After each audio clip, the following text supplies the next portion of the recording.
மரண படுக்கையில் ஆனந்த தாண்டவம் ஆடும் விஜய்.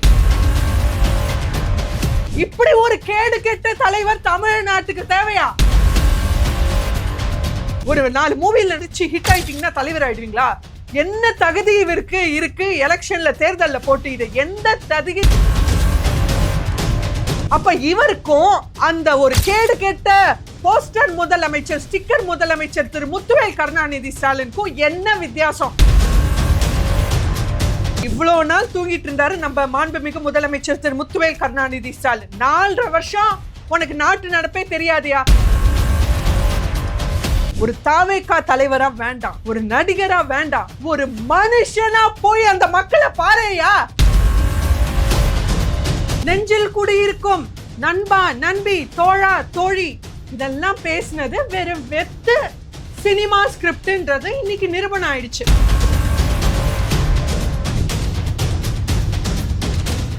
டேக் ஒன் நேயர்களுக்கு வணக்கம். இன்றைய அரசியல் கலந்துரையாடலுக்காக நம்மோடு இணைந்திருக்கிறார் பாஜகவை சார்ந்த திருமதி பிரியாஸ்ரீ அவர்கள்.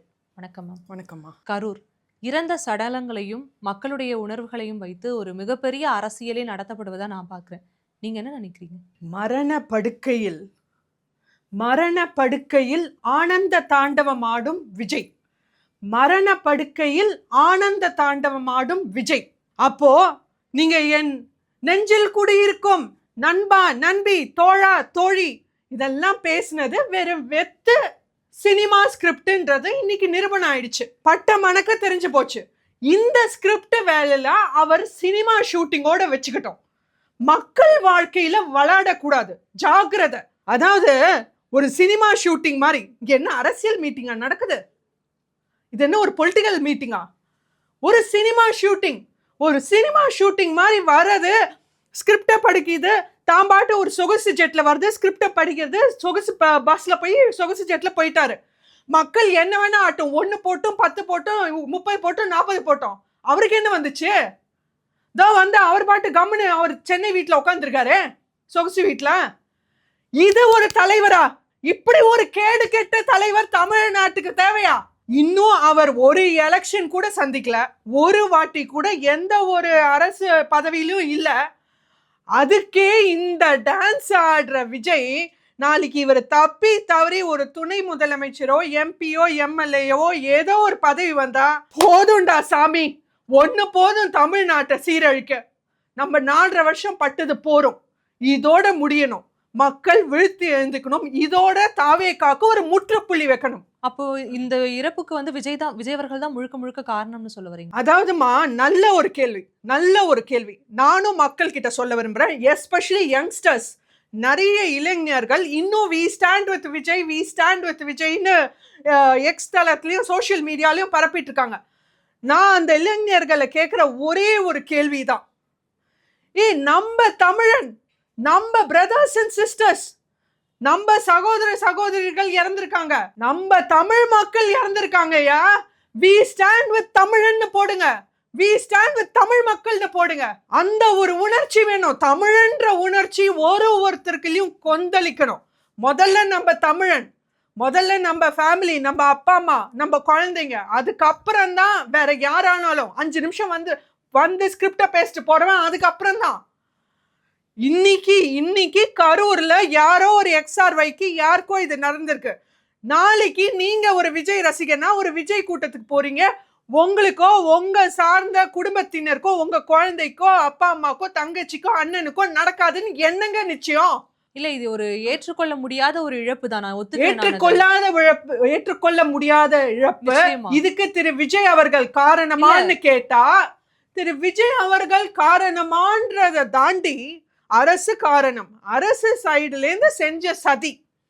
இது கண்டிப்பா 100க்கு 100 நல்ல வெளிச்சமா தெரியுது. நான் என்ன கேக்குறேன், இந்த திமுக அரசு சரியில்லை, திமுக ஆட்சி சரியில்லை, ஆட்சி மாற்றம் வேணும் அப்படின்னு சொல்லிதானையா நீ களத்திலேயே இறங்குற?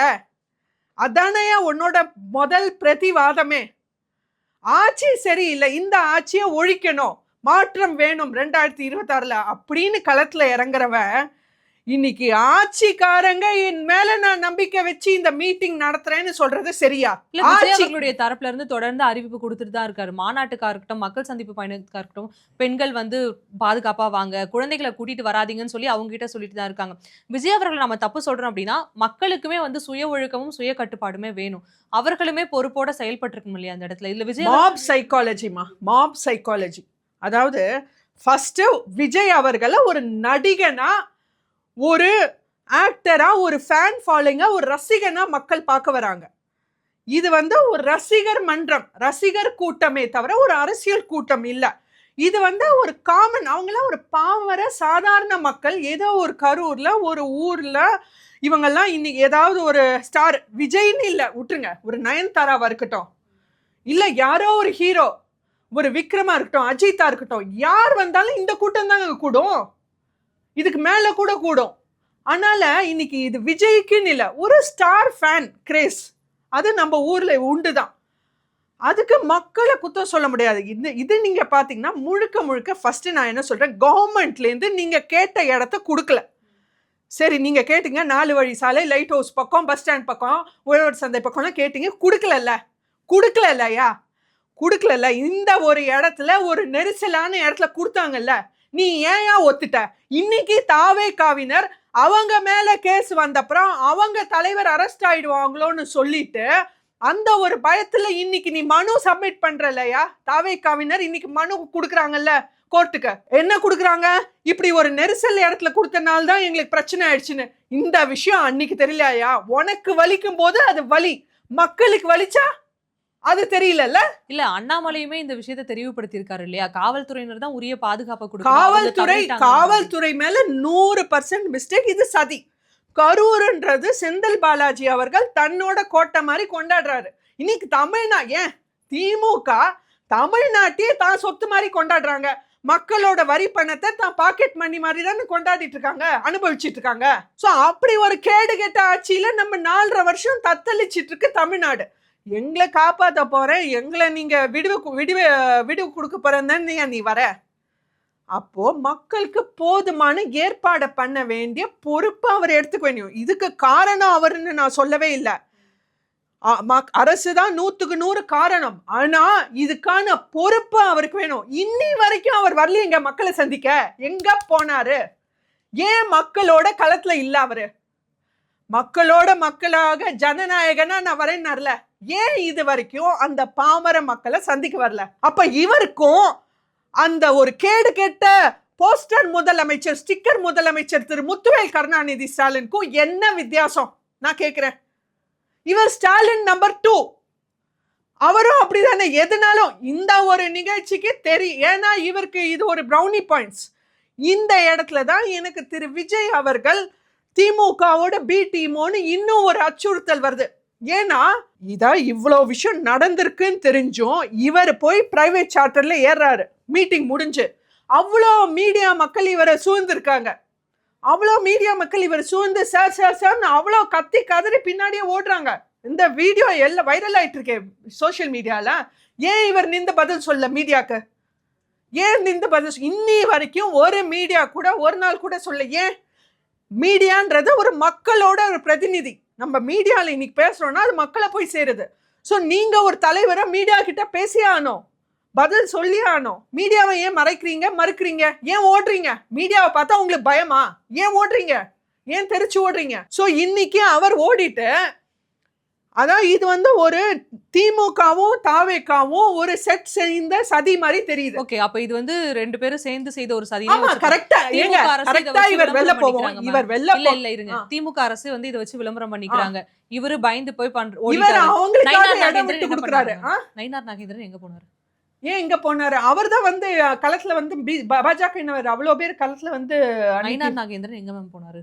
அவர் எல்லாமே களத்துல வந்தாங்களேமா. நயினார் நாகேந்திரன் அவர்கள், அண்ணாமலை அவர்கள், பாஜக அண்ணாமலை அவர்கள் விஜய்க்கு ஆதரவா நின்னு பேசியிருக்காரு. அவர் வந்து இப்போ வந்து ஒவ்வொருத்தருடைய கருத்துக்களும் மாறும். உங்களுடைய கருத்துக்கள் மாறலாம், அண்ணாமலையோட கண்டிப்பா. கருத்துக்கள் மாறலாம். அது பிரச்சனை கிடையாது. ஆனா ஸ்ட்ராங்கா வந்து அண்ணாமலை சொன்ன விஷயம் வந்து இன்னைக்கு சமூக வலைதளம் முழுக்க அண்ணாமலை அவர்களுக்கு மிகப்பெரிய ஒரு வரவேற்பே எழுந்திருக்கு. ஏன்னா அவர் ரொம்ப தெளிவான ஒரு கருத்தை வந்து இந்த முறை பதிவு செஞ்சிருக்காரு. விஜய் அவர்கள் மேல இதுல குறை சொல்றதுக்கு எந்த ஒரு விஷயமுமே கிடையாது. அரசு அது தான் அவரோட முழுக்க முழுக்க கருத்து. ஏத்துக்கணும் ஆமா. அப்படின்னு சொல்லியிருக்காரு. ஆமா. இப்ப சமூக வலைதளத்தை எடுத்துக்கிட்டோம் அப்படின்னாலே நீங்க சொன்ன மாதிரி தான். வி ஸ்டாண்ட் ஃபார் விஜய்ன்னு சொல்லி ஒரு மக்கள் நின்னுட்டு இருக்காங்க. இன்னும் சிலர் என்ன பண்ணிட்டு இருக்காங்க அப்படின்னா, விஜய் அவர்களுக்கு எதிராக திட்டமிட்டே பல விஷயங்கள வந்து செஞ்சுட்டு இருக்காங்க. இத பார்க்கக்கூடிய பல பேர் முன்வைக்கக்கூடிய விஷயம் என்ன அப்படின்னா, திமுக அரசு ப்ரொமோஷன் பண்றாங்க. இந்த விஷயத்த வச்சு கண்டிப்பா. தங்களுக்கு தாங்களே இது ப்ரொமோட் ஒரு விளம்பர மேடையா ஆக்கிட்டாங்க அவங்க. அவங்களே ஆக்கிக்கிட்டாங்க. திமுக காரங்க அதான் எந்த அளவுக்கு ஒரு கேடு கெட்ட அரசுனா, அதான் இவ்வளோ நாள் தூங்கிட்டு இருந்தாரு நம்ம மாண்புமிகு முதலமைச்சர் திரு முத்துவேல் கருணாநிதி ஸ்டாலின். 4.5 வருஷம் உனக்கு நாட்டு நடப்பே தெரியாதியா? இங்க தூய்மை பணியாளர்கள் போராடிட்டு இருப்பாங்க, நீ அங்க போய் கூலி படத்துல மிக்சர் சாப்பிட்டுட்டு இருப்ப. அங்க கள்ளக்குறிச்சியில 60 பேர் மாண்டப்போ அப்ப தெரியல அவருக்கு. இப்ப மட்டும் ஐயோ எனக்கு இது வருத்தமா இருக்கு. உடனே பாருங்க, இவ்வளோ வருஷம் வேலை செய்யாத முதலமைச்சர் தப்பி தவறி அன்னைக்கு ஒரு நாள் வேலை செஞ்சுட்டாருங்க. திடீர்னு மீடியால வந்து ஐயோ இவ்வளோ துரிதமா நான் பார்த்ததே இல்லை அவரை. எனக்கு ரொம்ப நெஞ்சு வலிக்குது. வீட்டுல தூங்கவே முடியல. உன்னை யாரையா வீட்டுல தூங்க சொன்னா?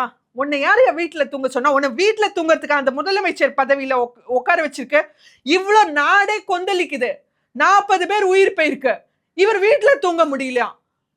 என்ன கதையா இருக்குங்க? காமெடி பண்றாங்க. உடனே அவர் செந்தில் பாலாஜி என்ன அன்பில் மகேஷ் பொய்யாமொழி என்ன, அவர் அன்பில் மகேஷ் பொய்யாமொழிக்கு 1 லிட்டர் கிளிசரின் தீந்து போயிருக்கும் போல இருக்கு. அவ்வளோ கிளிசரின் ஊத்தி ஆயிராரு. என்ன காமெடி பண்றாங்க உதயநிதி ஸ்டாலின் அவர்கள்.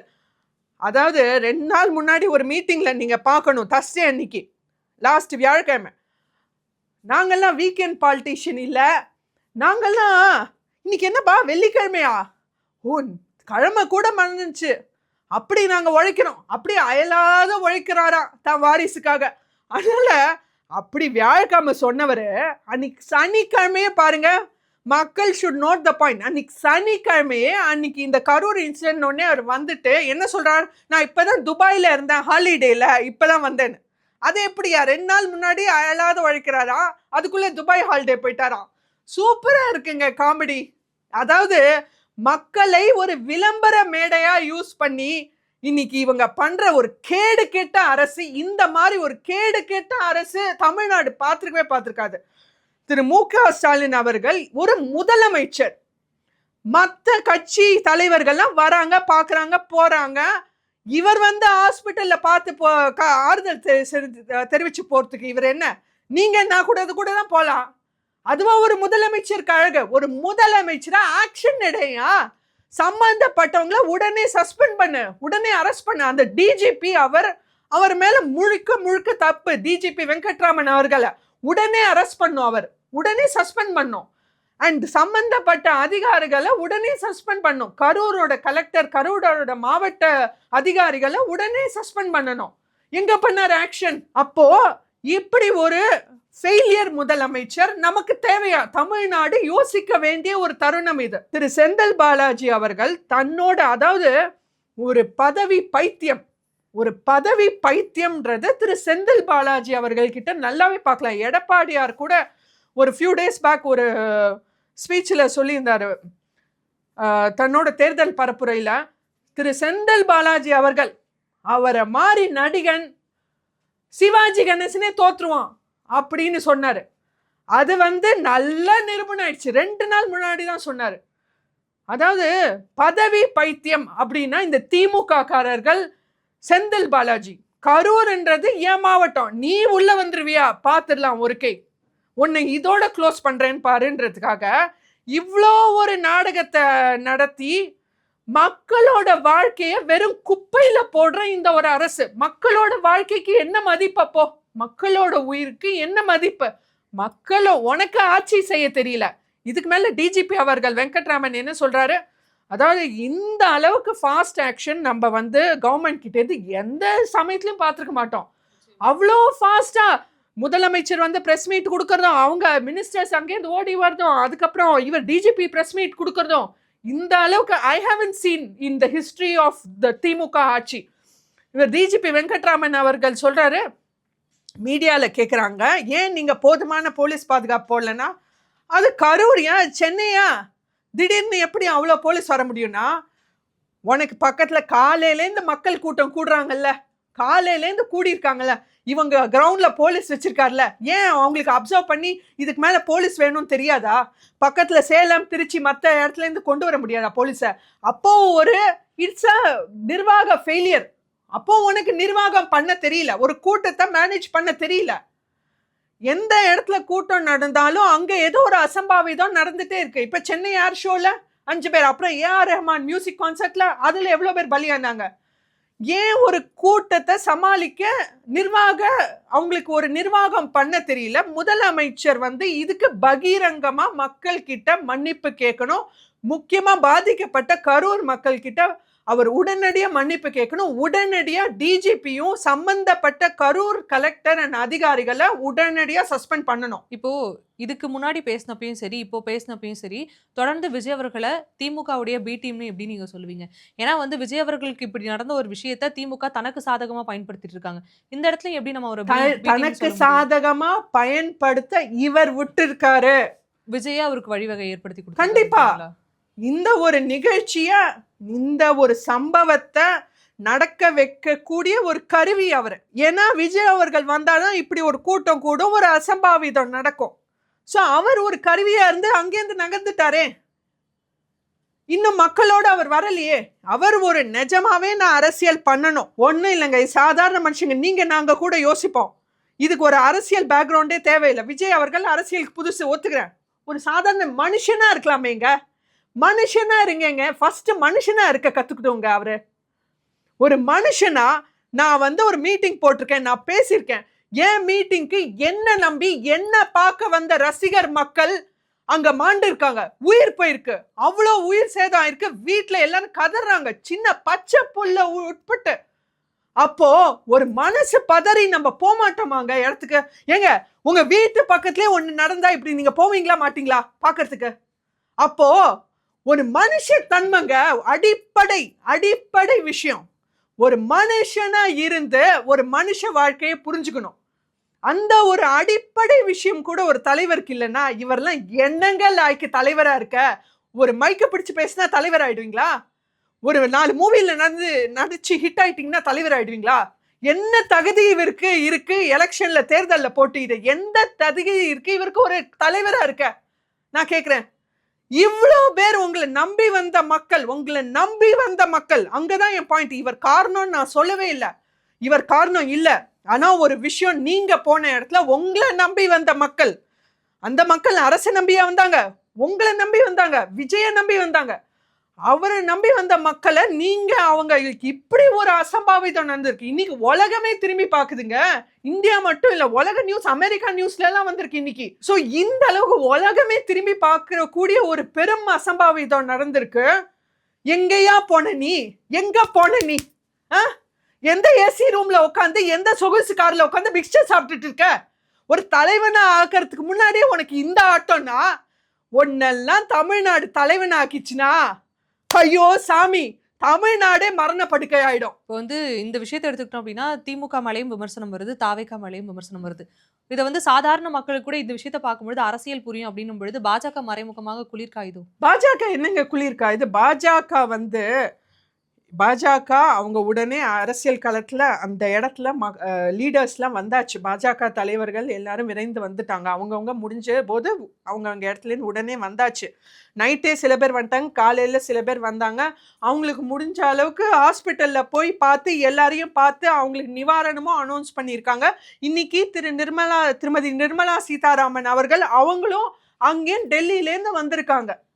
ஸோ இந்த அளவுக்கு பாஜக மக்களோட இருக்கு. அதாவது நம்ம இது ஒரு அரசியல் நோக்கமா பார்க்காம ஒரு மனுஷனா பார்க்கணும்னு நான் கேட்டுக்கிறேன். இன்னைக்கு திருமதி நிர்மலா சீதாராமன் எனக்கு பாஜகவுக்கு ஓட்டு வேணும்னா டெல்லியிலேருந்து வந்திருக்காங்க. ஒரு மனுஷத்தன்மைங்க, ஒரு மனுஷத்தன்மை. நம்ம பாஜக தலைவர்லாம் என்ன, திரு அண்ணாமலை அவர்கள், நயனா நாகேந்திரன் அவர்கள், தமிழிசை சவுந்தரராஜன், இவங்கெல்லாம் என்ன பாஜகவுக்கு ஓட்டு வேணும்னா போனாங்க? இல்லையே. நீ தாவேகாக்கு ஓட்டு வேணும்னு எலெக்ஷன் கேம்பெயின் நடத்தி இவ்வளோ பெரிய அசம்பாவிதம் பண்ணிட்ட. ஆனா மத்த கட்சி தலைவர்கள் எல்லாரையும் பாருங்க, என்.டி.கே. சீமான் அவர்கள், எடப்பாடி பழனிசாமி அவர்கள், எல்லாருமே பிரேமலதா அவங்க எல்லாருமே ஒரு மனுஷ தன்மைங்க. உலகமே உலுக்கிய ஒரு சம்பவம். இவ்வளோ பேர் ஒரு கதி கலங்கி நமக்கே பார்க்கும்போது தாங்க முடியல. அந்த அளவு ஒரு விஷயம் நடக்கும்போது நான் கேட்குறேன், ஒரு மனுஷனா, ஒரு தாவேகா தலைவரா வேண்டாம், ஒரு நடிகரா வேண்டாம், ஒரு மனுஷனா போய் அந்த மக்களை பாருயா. அதுதான் நான் கேட்குற ஒத்த கேள்விங்க. நிச்சயமா. இப்ப வந்து இறந்து கிடக்கும் அந்த உயிர்கள்ல வச்ச அந்த நெருப்புல பல அரசியல் கட்சிகள் வந்து குளிர்காய்ந்திருக்கு. இது எல்லாமே அவங்களுக்கு வந்து சாதகமா பயன்படுத்திக்க பார்க்குறாங்க. விஜய் அவர்களுக்கு இது சாதகமா இருக்கா? அல்லது எந்த மாரியான ஒரு விளைவை ஏற்படுத்தி குடுக்குது அப்படிங்கிறத நம்ம பொறுத்து இருந்து பார்ப்போம். நேர்காணல்ல பங்கேற்று உங்களுடைய கருத்துக்களை என்னோட பகிர்ந்திருக்கீங்க. ரொம்பவே நன்றி.